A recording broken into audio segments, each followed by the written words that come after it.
What's up, guys? Adam here with Pacific Coast Iron, and I'm standing in front of a PC138US-11. This is probably one of the most, in my opinion, one of the most underrated excavators out right now for 2024. This unit actually behind me is pretty well loaded up, so I'm going to kind of go over some of the features and some of the options this unit has and why I think this is one of the most underrated excavators out right now. So I'll kind of walk you around, tell you about the machine, and go over some of the options that this customer went with on this unit, and just kind of go over some of the features and things that make this excavator better than some of its competitors. First and foremost, I want to talk about a few common misconceptions with Komatsu. First and foremost is parts. Komatsu has some of the best parts outlets and availability right now in the industry. During COVID, actually, Komatsu was actually easier to get parts for than a lot of times in regards to like service components, filters, oil filters, fuel filters, things of that nature, rather than cat or compared to deer, which was great because they're Japanese. So anyway, awesome there. Serviceability is great. Komatsu has some great dealerships. We actually have a new dealership in Northern California called Core Machinery. Awesome people, great people to deal with, formerly Road Machinery. But I'm just basically going to go over why this unit is such an awesome piece of equipment and why you should probably add this to your fleet. So first, I want to go back on serviceability and why this unit is so easy to take care of. And Komatsu's pretty much thought of everything on this machine. This is a 30,000 pound class excavator, so about 14 metric ton machine. So operating weight is going to be anywhere between 32,000 and 37,000 pounds roughly, depending on how it's equipped. This unit's got a progressive thumb on it with a coupler, so it's going to be a little bit heavier, probably going to be right around that 35,000 pound range. So first and foremost, I want to go into the valve body over here. So if you want to take a look, you can see all your valve bodies right here are visible. Everything's really easily accessible. Your DEF system, your part of your tanks right here, this is where you fill up your DEF. Everything's very well protected by this panel. And you can see all your pressures and everything. You can access all your valves and everything right here. So really cool setup, really easy to access, and well protected in this panel. And just really easy to get to. So one of my favorite things about this unit is how easy everything is to get to, despite it being a reduced turn radius machine. So you can see everything in here, easy for mechanics to get to, really easy to wrench on, and just an overall awesome serviceability on this unit. So let me take you over here. You got all your fuel service, your fuel filters, fuel water separator, everything's right here, easy to get to. And then you got your DPF system right here, easy to get to as well. Now the only downside with the zero radius machine is if you do any major work to the engine or like the oil cooler, you do most likely have to take off the counterweight, but that's pretty much any zero radius or reduced turn radius machine. You have to take off the counterweight to get to the middle of the machine, which is kind of one of the downsides of it, but most people that run these machines already know that. That's just kind of good. It's kind of a give and take. So anyway, really easy. Get to all the fuel filters. You got your tank right here.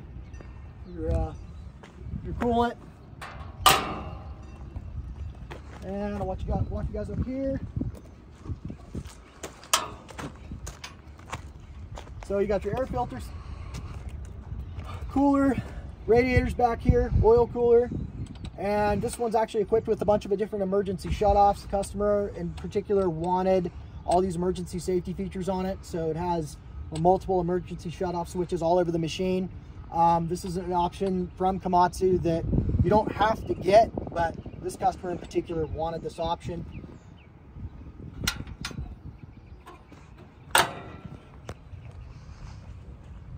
Then I'm going to talk about one thing it's really important that I love on this machine is the blade design. So it has a bolt-on cutting edge, which is awesome.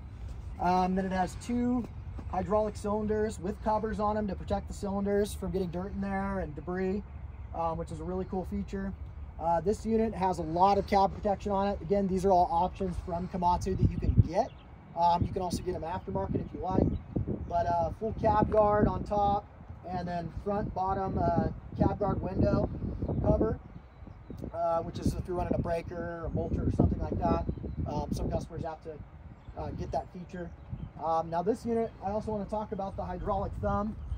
This is a unit we equipped with a work brow progressive thumb on it. Now most people don't know what makes a progressive thumb so much better than a standard link thumb is there is actually a link in the middle of it right here that gives the thumb a lot more stroke. So when you have your bucket all the way out, the thumb will actually go and hit the bucket when you have it all the way outstretched. Versus if you have a standard link thumb that's attached to just a hydraulic cylinder, the stroke will only be so far. So that's going to be one of the main differences between this thumb and a standard link thumb, and why a lot of customers are going for these particular Pro Link thumbs. You can get them from a lot of different manufacturers. Work brow is one of our favorites. Tag's a good option as well if you want to go for a little cheaper but still a good quality thumb. PSM's great too. Those are kind of our go-to. But that's basically what we just installed for this customer on this unit. This one also has a hydraulic pin grabber that is by Komatsu that was fitted on the factory from this machine. You can go for a lot of aftermarket options as well on this unit. If you want to go with an aftermarket hydraulic coupler, they're pretty much all the same. Most of them all have the same safety features, current requirements. But this unit in particular had this Komatsu coupler installed for this customer.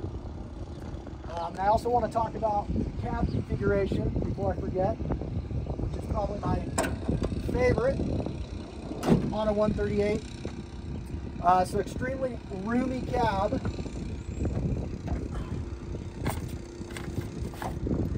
So one of the best things about 138s is the joystick geometry and everything is really nice because you don't have to have your hands outstretched. Everything's adjustable.